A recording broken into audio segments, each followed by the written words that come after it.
because I remember walking down the streets of Manchester going to work, and there was big billboards of Ncuti and Millie all over the Mancunian Way, and they were everywhere for season 1. Season 2 just seems to come and go, and it's like no one really cared about it.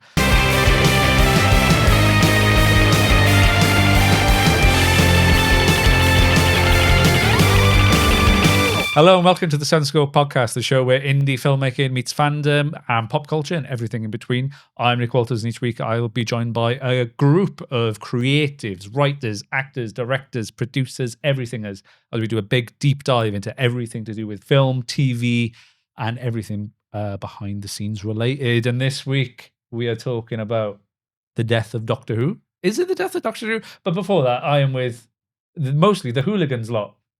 So we have Roger, Mr. Jonathan Chua, John Chua again. We have Rob Peters, who played Billy, and we have Mr. Brandon McCaffrey, who played Russell.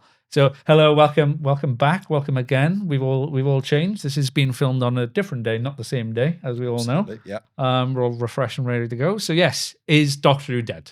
Like right now, it is currently August of 2025. Is Doctor Who dead? That depends on your definition of dead. Are you meaning the TV show or are you meaning other mediums? Because other mediums would say, no, I've been reading some of the books recently. Top notch, not gonna lie. Top notch. Have you still got my Target books that you borrowed 2 years ago? Yes. You still got mine? Yeah, I read it and it's ready to return, but I'm keeping it as my insurance because I am not losing Dalek's Master Plan Part 1 and 2. Thank you very much. Is this the script for Hooligans, the next series? Because that's just something that could have been lifted from you two living together in the show. Are we doing a second series? I didn't know we were doing Doctor Who might be dead, but Hooligans. We're in the wilderness series of the Hooligans. I've got an important question to ask. When we say the death of Doctor Who, are we talking about that in sort of practical terms of where's the show going? What's going to happen in the future? Or are we talking about the episode of The Chase? The death of Doctor Who. The death of Doctor Who. No, I mean current iteration as it is. RTD2, however it's been viewed by the public, because it hasn't been viewed very well. It hasn't been taken. Some corners of fandom love it. A lot of people hate it. They were very much hoping Disney would automatically renew. They haven't. We've currently left in a limbo. We've got the wall between the land and the sea left. We've had no announcement since the reality war. We've had Billy come back, introduced as someone. What's, like, in your opinion? Hello. It does feel like the show is stuck in time, so to speak. And obviously not for the first time. We drew parallels, and a lot of people have, with what happened in the late 80s. When they were trying to get rid of it, or they kind of made a decision, the higher ups at the BBC, that it's not in a good place and maybe it needs, I think they called it a rest. A rest, yeah. And I think it's fair to say it's at that point again now. I don't want to see it off screen, but if I had the power and somebody said to me, do you want to carry on, have a third series of kind of what we've got currently, or we give it a rest and we give it a rethought, I would rather see it on screen still, because I think it doesn't bother me if something airs and I'm not happy with it, whether it's an individual episode week on week, or whether it's a tenure or a story arc I don't like. I never really mind. I would rather have it on screen, because you can always go back to 2005 and watch those. You could go back as far as 63 and watch stuff on the iPlayer. So I don't sort of feel like it's all or nothing. And if we're not enjoying what's on screen, it's dead in the water. Having said that, I do think across the board, the R2D2 era was built up to such an extent, and people, they weren't promised something, but they certainly expected something. And that was based on the original run he had when he brought it back. And to my money, it hasn't delivered to that extent at all. So I do feel quite disappointed. But if you say, like, obviously it feels a little bit like the late 80s. So as we know from previous episodes, I'm clueless on anything pre-05. But, like, obviously we live in a stage now where information is absolutely fast and furious, and everyone needs to know everything about everything within seconds. Even the seconds after the decisions have been made, we all need to know about it. And if there's silence for 5 minutes, it's kind of a bit creepy. But, like, I mean, it has only been a couple of months. I think, is it situations where just now we're used to hearing everything so fast and furious now that this is actually, it's not been a long time, and this is just how long this decision takes? I agree. I don't know. I have no inside information. No news is bad news. I think the most recent line, and people are really kind of scrutinising this, is Russell is saying, and I'm inclined to believe him, that there is no news, there's nothing to share. So people are thinking, I want to know what's going on behind closed doors. And he's saying, when there's an update, we'll share it. But at the minute, he doesn't know. And a lot of that, as you say, Luke, hinges on the decision from Disney. And I like to think a decision probably has been made, but they're kind of... I think when it comes to the Disney thing, though, we went into this whole new era with Disney backing it and putting it around the world, which was great because I got to sit and watch it in Greece whenever I was on holiday. It was lovely. But, we've been doing well without Disney for every iteration of this, apart from the last 2 seasons. Realistically, even if Disney doesn't go into it, and I know they're looking at other options and stuff, there's been rumors out there of like Amazon or Paramount, which could be finally ending that sort of Star Trek Doctor Who crossover that people have been asking for years. And the budget for Strange New Worlds is incredible, so it could really do with it. But even if it went back to the BBC, I don't think that would stop the show. I actually think it would bring it back to it, because at the minute, it's a quote a bit of an 11th Doctor moment, it got a bit too big, a bit too noisy. It's now time to bring it back to what makes Doctor Who, when it cared about its Britishness, of being a homegrown show that we create. And yes, other countries enjoy that and they love watching it, but they didn't fall in love with it because it took on their opinions and what they like to do. They fell in love with it because it was original and what it is about. So I think even if Disney doesn't sign on, we don't get more big things and it's not these big budget things, Doctor Who's been made in a piece of string. Like, it'll never stop. And this fan thinks it was all the better for that. Yeah. I think... you had to work harder for it almost. It's not just a Doctor Who problem, but you can throw money at something or kind of dress up the way it looks, but it's what's at the heart of it. And I think for years now, a lot of that has been traded off. I can't say the show's become more commercial because it always was, and that's not a bad thing. It should be widely enjoyed. And I understand the impetus of trying to get it streamed around the world and have the biggest audience ever. I think that's important. There's a documentary from 1999 when they did Doctor Who Night on BBC Two, and one of the contributors says at the end, and this is obviously when the TV movie era, so this is still this is probably Russell T Davies in the offices having those conversations about can we bring it back, years before it did come back with Eccleston and Piper. But this contributor at the end of the documentary says, I'd like to see it come back not as a £1 million, deal with America and Canada. I'd like to see it come back as it used to be, cheap and cheerful. Yeah. And that's how I feel today, X number of years on. I think bring it back and have, less money for the episodes, but episodes where... We're not focused on CGI, big monster things where people are in costumes and they look shoddy, and you're fine with that because you get used to it. It's Doctor Who. Like it has an element of leeway, I guess. Yeah. So Russell said before this come around, I think it was around season 1. He said that if Disney don't renew, he's like, oh, we'll just go back to making cheaper episodes and they'll all be ghost stories again. We'll all just make midnight. But and that would be fantastic. But in principle, cheap story like midnight, you couldn't do a series of cheap ghost stories like midnight. It needs the money. Like I do agree, it needs the money. The Disney thing, I think, is a bit of a weird one. I think it come from the fact. I think Piers Wenger at the BBC said it deserves to be like a Stranger Things level show, which I do get. But then if you look at it right now, Stranger Things takes 4 years to make one series. I don't want to wait on that. Yeah, but if you look at it now, because I'm, as you all know, I'm a Chibnall revisionist. Yes. I'm massively behind Jodie and Chibnall now. I love their. I think it's great. I hated it when it first came out, and now I love it. But I think her era looks more expensive than Ncuti's, even though Ncuti's has more money. And I'm like, well. And they're longer episodes. It's a longer run. I think the writing's better. For the most part, I have to be quite, I have to generalize there because I like a lot of, we call it the Ncuti era, but that feels very unfair because I'm not talking about him as an actor. I'm not talking about his incarnation of the Doctor. All told, I enjoyed that. But Series 1 wasn't really for me. It had some moments. Series 2 enjoyed it much, much more. There were a lot of things that, for want of a better term, felt more like classic Who. But if I go back, and I have just rewatched Flux, and I think that's fantastic. If I watch Series 11, 12, and 13, I think on the whole, they're better. They look better. The writing is better. I'm just a bigger fan of those eras than I am of the most recent 2 series. So where do you think RTD2 has gone wrong? I know you've just touched on this. Season 1 wasn't for you. Clearly it's not hitting, because I remember walking down the streets of Manchester going to work and there was big billboards of Ncuti and Millie all over the Mancunian Way, and they were everywhere for season 1. Season 2 just seems to come and go, and it's like no one really cared about it. And the writer, don't get me wrong, the writers that they brought in I thought did a really good job, but it's just something's wrong somewhere with it, and I don't know what it is. Like, so in your opinions as fans, like you might have enjoyed it. I didn't enjoy series 2. I didn't enjoy series 1. I'm more in line with Rob, but Where do you think RTD2 has gone wrong? That's a mouthful to say, isn't it? RTD2 all the time. Yeah, but where do you think it's gone wrong?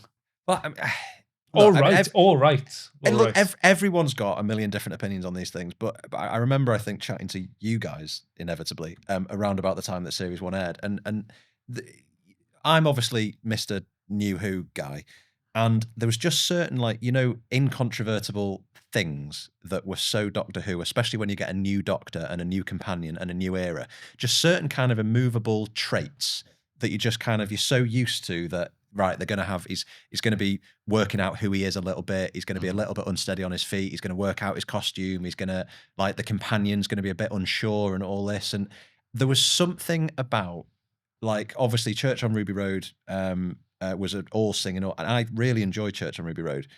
But then once you got into Space Babies, it literally felt like within 4 seconds, it was as if Ncuti and Millie had been traveling together for 10 years. And it felt to me like Ncuti, for some reason, however they've written it here, they're not writing a Doctor who's working out who he is. Like, have I got ginger hair? Have I got one leg longer than the other? I'm like Capaldi? Am I a good man? Any of this? It's a great storyline that there wasn't any of that insecurity about who he is. It was just right. I am now a completely brand new man, and there's no bedding in period. But also for Millie, she literally just, like, space and goblins and babies in tubes. It was like overnight, and space travel.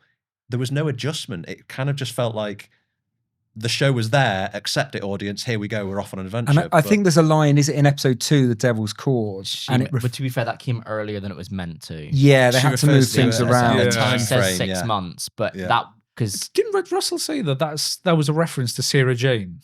Yeah, he said in Doctor Who magazine, because she was like, oh, I'm from the 70s, but then she was like, oh no, I'm from the 80s, and he was like, oh, that's because time's changed because she's been in the TARDIS. I think that was a Pyramids of Mars reference, and he was like, oh, I put that there for people will notice, and I was like, no, that just looked like a genuine mistake. It looked like a mistake, but also Devil's Court was pushed up by Disney, I think, or they tried to say it wasn't by Disney. It must have been, but Devil's Court was meant to come later in the season. I think it was meant to be after Boom. Because that makes sense anyway. First travel in space, first planet, and then you can do your time sort of thing. Yeah.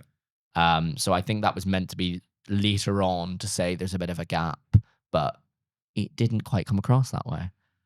For where it kind of goes wrongish, I guess you got to look at it with, considering what Russell has been writing for the past few years. You know, you look at It's a Sin and Years and Years. Years and Years, one of my favorite TV series ever written in this entire world. I think it's incredible. It's turned left, but turned up to 11. And I love the idea that it's everything just not just a little bit to the left, not quite Black Mirror, but a little bit, which is really, really good. And then we get to the sort of things we have now. And I think one of the biggest issues is sort of maybe an issue in TV itself, a media that we have currently. Where, you know, you've kind of got the showrunner who kind of runs everything, rather than back in the day when Russell first did the show, we had writers' rooms. We had people who looked at all this stuff continually and would go over it, and you perfected it. Now it seems more like these scripts are being done and we go, well, that's it. Or you have your script editor. So we've got like Scott Hancock who will look at it and go, yeah, that's good. But before, we had multiple people doing that. We had the other writers doing that. You know, you used to have like Stephen Moffat would look over these things before Russell even put one of his scripts out back in the day. Yeah, I think Chibnall was the one that brought the writers' room in properly. It was less on Russell, but Chibnall brought it in. But I think the UK TV rules slightly differ to American, because Americans are right. So I think they couldn't really do it, which is why Chibnall is pretty much on every episode there is, because he rewrote everything. But yeah, no, I get what you mean. Where I think Russell had a lot of people to answer to before, because it was such a risk bringing them back, and now he's coming in. He's top dog. He doesn't have to do that. He's coming in as the messiah and the savior it's like of Doctor Who. And that was across fandom as well. He would have been afforded those opportunities because people just had to see the headlines and say, oh, right, finally, we'll get some real Doctor Who back. But then obviously you've got to take it a step further, and you touched on this before, being this Chibnall apologist or revisionist. It's the idea that people will say, right, Stephen Moffat is outstayed as well. Can we have someone new? Then you have someone new, and people didn't like it and said, oh, we didn't know what we had, bring back Moffat. And the same things happened again, where people say, actually, you know, that Jodie Chibnall era, that was actually pretty good. Well, I mean, think of it. But we had to graduate beyond it for people to start feeling that way. You got to think of it a bit like with Six, you know, back in the day. Shock you're talking about Six. No, but people what a hated surprise. Six's era, and then Sorry, I thought you meant the Henry VIII Wives musical. Yes, the musical. I was like, what has that got to do with anything? I was like, I don't remember. Right. Sorry, carry on. So the Sixth Doctor's era, a lot of people hated it back in the day, and it was pretty unloved by quite a lot of the fans and the BBC higher ups. But now we go back and we watch it and go, love that era. Love all that stuff. Love Trial of a Time Lord. Think it's great. For context, back then. So this is late 80s. So obviously he was the penultimate final Doctor. You know, you got 7 in the original, and this was obviously 6. That's how numbers work. Just in case you need that. Thank you, Rob. Congratulations, you've learned how to. And they were trying to get it off air, and there was all sorts of things going on behind the scenes. And when there was a decision, so it had a hiatus, and then when it did come back, this is when Sylvester McCoy took over, because John Nathan Turner, producer at the time, was then put in that awful spot of saying, okay, you can bring it back and you can do some more seasons, but you have to replace the lead actor. So this is idea for a long time that Colin Baker's Sixth Doctor was kind of scapegoated and didn't get a fair crack at the whip. And also to bring back that Doctor Who Night documentary, he says something which I always loved hearing as a child in there, where he says he wanted it to be a return to the older Doctor. So he starts off kind of a bit cantankerous and a bit difficult, a bit frosty, but then you kind of peel back these layers and he's actually really nice. And he uses, it might be in a different documentary, but uses a great analogy that he wanted to be the kind of Doctor that would cry at the death of a butterfly while stepping over the bodies of, you know, hundreds of fallen soldiers and stuff. But he never got that chance. But we can be very fickle as an audience because we can just sort of digest what's on screen, just whatever we're given. We live in an age now, and we spoke about this in the previous podcast about hooligans, where people can obviously have these opinions really quickly and get to the point where you leave a comment on social media and then people argue in the comments about divergence of opinion. But it was a lot harder back then because you could wait, you know, say 6 months or so for the new series and you just kind of accept what you're given. But I mean, I think it's going back to what you were saying earlier, Luke, because I kind of, yes, okay, there's moments in this series and there's things and there's episodes that I don't love as much as I have done since 2005. There always is. It's a show that breathes all time and space, new showrunners, new doctors, and it reinvents all the time. But I'm always saying to myself, you know what, I prefer a world with Doctor Who in it than not with it. So it's always like, I think that's what maybe the fandom, I don't know, I'm definitely not a representative of the whole, especially online fandom, but I just kind of think, like, in the moment you want to love the show so much. So I think sometimes in the moment you're watching it and it's live and you wait all week for it and it comes out and it's like, but that's not quite the Doctor I wanted, or this, that, and the other, and you kind of flip out and I'm really angry at this. But then all of a sudden you might have a hiatus where the Disney aren't renewing or this and I think that's why naturally over a bit of time you're just like, my God, I miss when there was new Doctor Who episodes every week. It's the same with sport, isn't it? If the sport sort of season isn't on at the time, you're doing a podcast about Doctor Who and you expect them to know anything about sport. Are you kidding? Our audience hasn't got a clue. You can be frustrated with it, but part of the beauty is to kind of, you want to hate the manager or hate decisions that are being made, and that's part of being a fan. I think the worry is that, I think we feel likewise on this, John. If it's off screen, it's the worry that the longer it's off screen, the harder it's going to be to bring it back. Whereas if it's on there, you've still got something to work with. You still might have, they keep saying this now, the next generation of writers will grow up and they might feel dissatisfied with it in whatever way, and then that might inspire them to kind of, you know, I'm going to go and pitch for it and I think I can do better. If it's off screen, it's the worry that it'll never be forgotten about in its entirety, of course. And it won't stop being available because of iPlayer and physical media that people have, collection sets. But I think keep it on screen. I think Russell RTD to come back with such, I thought, good promise. I love the specials they did, the Star Beast, Wild Blue Yonder. It's strange because that feels exactly like what we used to have. Yeah, I remember. And then it's not. I remember watching it. I was like, oh my God, this is like watching Doctor Who in 2008. I was like, this is so bizarre. And then Church on Ruby Road, I love the Goblin song. Yeah, you know, every word. We were in a nightclub dancing to it, and then Rob is just like, the entire video, it's a funny video. It is a funny video. It gave us something that was memeable. But, I find it difficult to believe that you weren't also rocking out to the No, not at all. The Roblin song. Not at all. I mean, like all fans, I can be very discerning. And I'm sure we'll get to this later in the podcast. But there's plenty of things where you might think, oh, that's not for me. That doesn't feel like Doctor Who. And I might be the one that says, No, that's fine. More of that. That's okay. Mm. Goblin Song for me, it was a step too far. More of that It was- for me. It was a natural precursor to the end of Devil's Chord. I don't want to see a musical. I don't want to see something that feels that farcical. For a There's show always that a twist at the end, though. for a show that obviously isn't Now rooted that's in the reality, difference. isn't rooted in reality in a fairly substantial way. That felt to me like a jump the shark moment. Absolutely. The Sutek giant dog. Didn't. That was as soon as that, because we watched Legend Ruby Sunday together, didn't we? We watched it in the flat, and I think me, you, Jamie, and Ellie. We felt quite Elizabeth, encouraged for part 2, didn't we? Yeah, we were so excited. Can they stick the landing? And no, no, I don't know. Russell has a problem of sticking the landing, I think. But I think at one point when Ncuti's confronting Sutek and he's like, "I will stop you. You're my worst enemy," and I was like, "Oh, lad, I know this is your like." Hello Stonehenge moment, but you're undelivering this like so badly. I was like, it just felt Absolutely. Yeah. forced, and nothing against Ncuti as an actor, because he's a phenomenal actor. He's great in Sex Education and Barbie, and pretty much that's all I've seen him in, to be fair.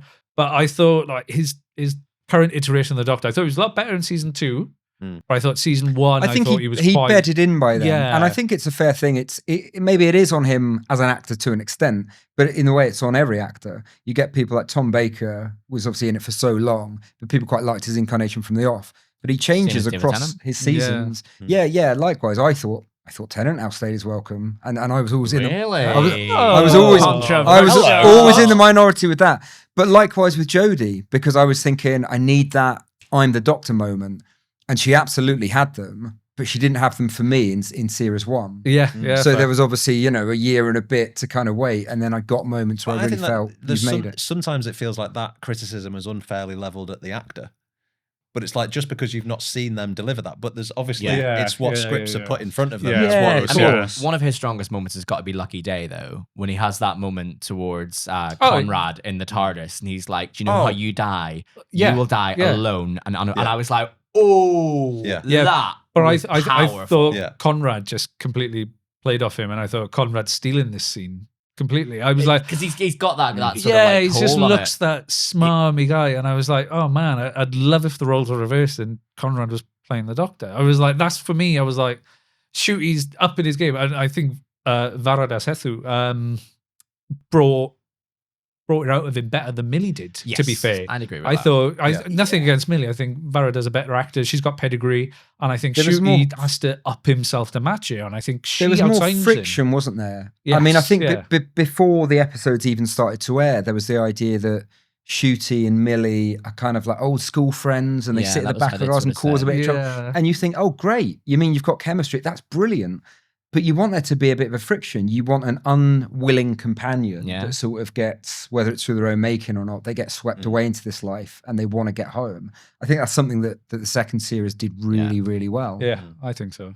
But yeah, I don't know. I think Ncuti's, has he endeared himself to the fans as much? Because you see him when he's on these shows right now, and he's very loving and gracious to the fans. You see him at Comic Cons, he is. And then you see, I think it was Russell, or either Russell or Ncuti. You'd have to who told the fans to go out. If you don't like me, just switch off. Yeah. I think that was Ncuti, and then think it Russell was told everyone to one of the go two, out and touch grass. Or that might be. I don't know which one said it. Yeah, that was something that was said. But I also think, like, as much as we have issues with like some of the way that the acting and some of the ways the writing, I mean, Belinda's storyline in season 2 is very interesting. How she goes from a strong, independent woman to her only storyline as being a mother. And I was like, very interesting. Okay. Also, she watches him torture someone and hugs him straight afterwards. And then we're like, "You're fantastic. Yeah, you're I'm like, great." It's what? okay. But I think an issue. I really enjoyed that episode though. That was no, yeah, good. that was I love great. this type of podcast. I would like Shout to out see Ryland. Freddie Fox's character come back. Yeah, That was fun. Yeah. But I think I've also noticed an issue-wise is almost the way it's sort of being filmed now, because it's sort of worrying more about content engagement than it is about good storytelling. Yes. You've got these shots, and they're gorgeous shots, don't get me wrong, but you could literally cut them down the middle so they will fit on a phone. And I'm like, you never used to film this show like this. You used to film it that we were getting up close to things, or we can do it in a very interesting way, rather than being like, how's that going to look on a phone now? I'm like, I don't care how it's going to look on a phone. I want to see a good storyline. It's just another modern trend, isn't it? And I sort of hate the way the world is going, and the expectation that shows like that have to just. Why should you have to do that? Toe the line. That's not good TV, though. That's Agreed. That's Agreed. good content. Why are we carrying That's more the about content conversation. The than we are TV should come TV? first. If someone says that episode's really going to strike a chord, it's going to land with people, and they say, "Oh, but the engagement's going to suffer, or we can't make a satisfactory TikTok," who cares? That should be the afterthought. It shouldn't be the other way around. But it leans dangerously into comments from Mark Gatiss recently about the show. It's not being made for perhaps people like us these days. And you think about the next TikTok generation, the people who are craving that quick they only swipe have like 5 seconds. and a quick bit of content. And that is how, like, trust me, I'm 37. I hate, wow, I look older. Hard life. But yeah, I've had a tough paper round. But I don't want any of that, and I don't love that, and I don't crave that. I want long form storytelling. I want films. I want decent length TV. I don't want it to be short, sharp snippets. But there is a vast swathe of society right now, and the people that are clicking and getting the merch and engaging with things and sharing things, I think they're in a bit of a bind, the producers of this at the moment, because a lot of them, I think, if they could have their wish, and their hearts probably say the same things that ours do, but I think they're wrestling with a lot of external factors, especially when you've got the Disney overlords coming in, throwing all this money at it. And I, for one, welcome our Disney overlords. I welcome our Disney overlords. But you can kind of understand it from a production level that I imagine there's a lot more different demands than they've had to cope with historically with the show. Oh yeah, big time. So talking about nostalgia then, the Mark Gatiss comments. So Doctor Who does have a massive nostalgia problem. Like it does. I think only 2 series finales since it's come back has been with original monsters, and I think it's The Wedding of River Song with the Silence, and then is series 11 with Tim Shaw. Every other monster has been a returning villain. So, but also a returning villain that we've seen recently, compared to what we're doing recently, where in the last few years, where it's been 2 villains who have appeared specifically once and then twice, in their entire character history. You know, if we're taking Omega, sorry, they've appeared twice as well. I'm not classing Omega as actually returning because that was not Omega. So, do you think that was Peter Davison's skull or Omega? Or Omega. Omega. Which one are we talking about? Because there's various iterations. I think Sutek is obviously, everyone loved Sutek to come back if it's built up properly, but it seemed like very oh, okay, cool. So, and then I know the Tales of the TARDIS that just come out, which can kind of feed it. That's fine. Oh, the Omega one, the Rani one, you can kind of give and take. I think if they'd seeded it better. Yeah, the Omega. Well, everyone's saying she's the Rani from the get-go. Yeah, but we say every female.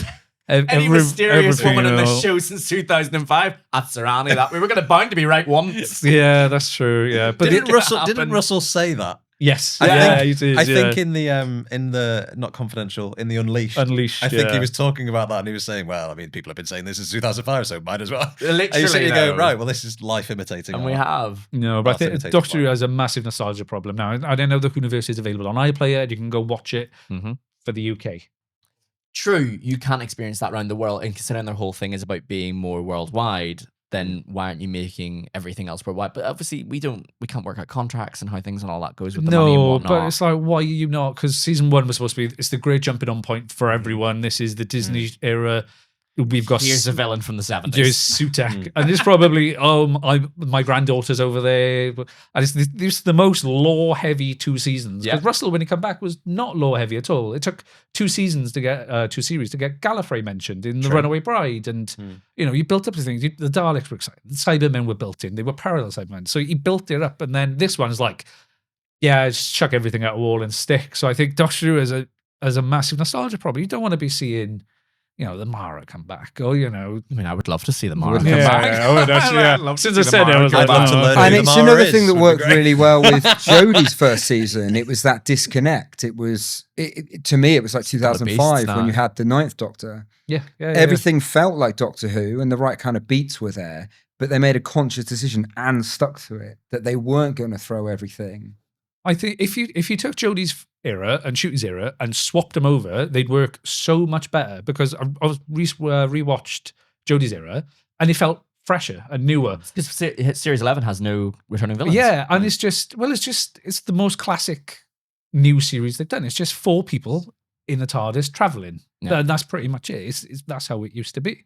And I watched it now and I was like, oh, this is actually really refreshing. It's actually really nice. And current RTD2 feels like end of Moffat. It feels like a continuation of that scene, but the Jodie show feels like oh, this is a totally different show. But is This that due is- to episode length as well? Because we only have 8 now, and we can't really get to a point of, it's either you do a full long storyline, like we had with Flux, or you try to seed things while still trying to do one-offs, but not really having the time to do one-offs. Yeah. Like, I love Story in the Engine, but realistically, when you've only got 8 episodes, do you really have time for that one-off on its own? Yeah, true. I mean, when Flux came out, I think I'm probably misremembering, but I don't know if I knew at the time that was the end of that era. So I didn't know what was coming next. But I remember being so excited that they did a 6-episode run, story arc, proper cliffhangers, which, you know, for the most part is great. I think, like, for my money, Flux, 4 pretty strong episodes, 2 not so much, but the whole thing's quite good. Yeah. But it really, really works having the regular cliffhangers and the things to kind of bring people back. Absolutely. But to John's point earlier, you've got to take into account a lot of TV doesn't work that way these days, or people don't want. I think TV has gone more serialized. You look at like your Game of Thrones, Stranger Things, Wednesday, The Boys. You know, they're all coming out, and TV has gone. You know, the Buffy era, the RTD one, has gone. The Monster of the Week is done. It's gone, and now TV is becoming this serialized format where it is a cliffhanger every week, or you want to see this, or you know, Homelander's doing something. Tune in next week to see you know something else, and it's like it's gone full circle. And Doctor Who kind of did it again with Flux. And I thought RTD was coming in, he's going, right, cool, we can do 8 episodes. I was like, well, we're getting one story then. It's like, no, we're going back to Monster of the Week, and then series 2 is kind of... I mean, season 2 tried to do it ever so slightly, but I think it could have lent into it more. Especially the big issue they also have with season 2 is that they're wanting to do expanded media on it. You've got books and you've got comics and whatnot based around this sort of point of whenever Ncuti and Belinda are traveling together. And I'm like, well, you've kind of boxed them in. So how are we going to have these other stories when we know that they only do the landing because of their fishing line thing to get back? So I'm like, you've kind of boxed this era into one area. They can't do all these other things. They can't travel anywhere else.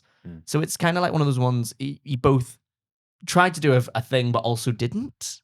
Which is, it's the lack of commitment. Maybe it's a lack of faith. The thing that strikes me, so Interstellar Song Contest, quite enjoyed the episode. I really enjoyed. It's a bit like with you. I watched it. I was overseas, and I was really grateful. I was able to watch it not on iPlayer, but watch it on Disney albeit with adverts and interruptions. But there's the ending to that, isn't there? That's quite a nice cliffhanger. And the TARDIS doors blow off, and this ball of flame. Yeah, and there's never and it goes nowhere because you don't know what happened. They're just suddenly living in the Wish world. I'm like, no, but explain. And I know we've had a lot of things, even in the Jodie era, of, you know, telling and not showing. Rather than, you know, let's do this in this kind of particular way. But there was that point of just going, we're not just going to tell or show at all. We're just going to accept. So one final question. There's kind of two. Can Doctor Who be saved? And if it was down to you, how would you do it? That's to everyone as well. It's not just Jonathan Stewart. This needs to stop being a thing. Yeah, of course it can. Of course it can. Because like I don't want to live in a world where it can't be. Because I just it's too good. I've watched too much of it. So if you were given Doctor Who now and you'd be like, save the show, what would you do with it? Blimey.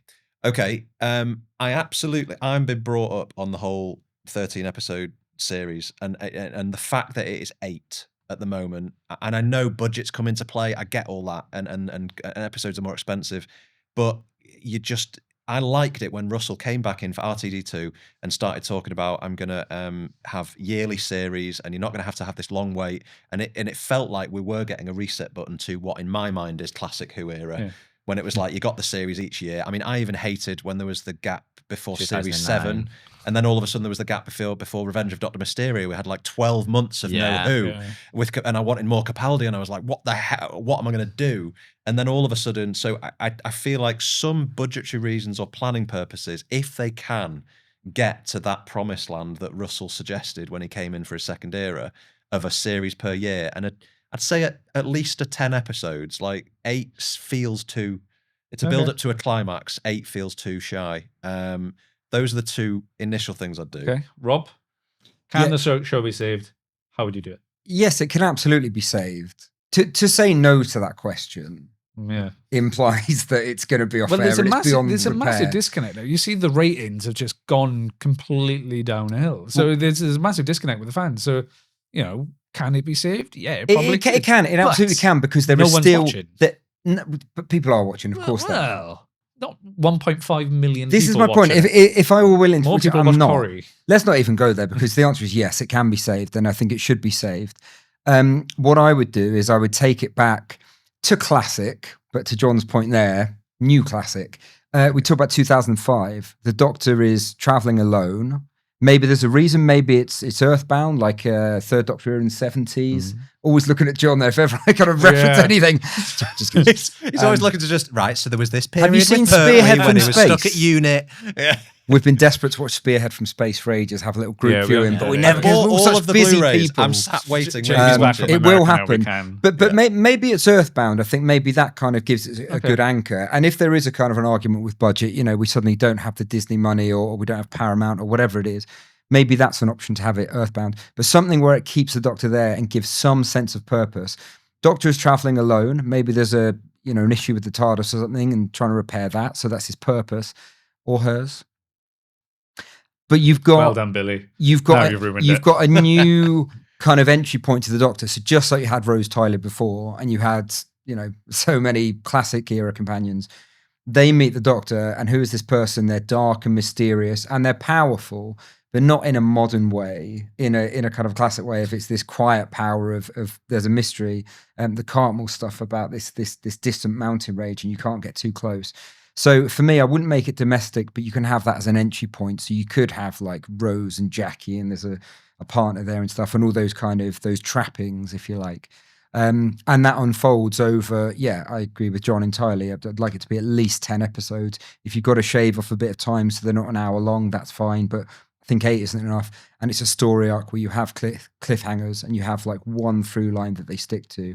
And above all else, don't put in anything that is going to come to naught. It has to have a payoff. Yeah. So that's obviously a writing decision, but they'd be top of my list. Same to you, Brandon. Same to you. Can it be saved? No, I'm kidding. Since It is saved as as Big Finish. Big Finish is a godsend. I'm just saying. It's not canon. It's godsend though. I think I will take. I mean, I'm going to slightly mention Big Finish here for it, but Big Finish have been doing the sort of series long thing over the past few years as well. You take the 8th Doctor, where they did almost series after series. You have like Dark Eyes, which is 12 episodes, then Doom Coalition, then Ravenous, then Stranded, which he is stranded on Earth again for a year. And then they've moved back into episodic for him. But they did a series, each one, and it felt big. Everything that happened within it felt like it had a reasoning. Everything built to something. Nothing was there for just banter. And even though there were some episodes that were standalone, and there were Monster of the Week-y kind of things happening, there was still that underlying through line that was going through it, building and building till we got this end moment. I think that's what we need. I think we need to take it back from, if I was going to run, I'd take it back from universe ending things, and let's take it back to, what if it's just a planet? What if it's just people? It doesn't need to be all ending, all encompassing.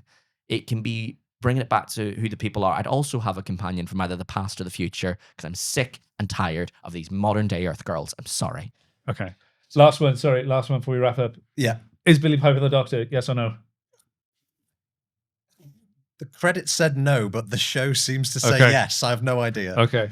Billie Piper, Doctor, yes or no? Couldn't have put it better myself, but personally, I hope not the Doctor. I hope not. I hope she is. There you have it. Is Doctor Who dead? Who knows? Probably not. Someone will save it. Sometime they'll be back on our screen, flying through space and time, fighting Daleks. Let us know what you thought. How would you save the show? Don't forget to comment, like, and subscribe. And we will see you next week for another episode of the Sound and Scope podcast.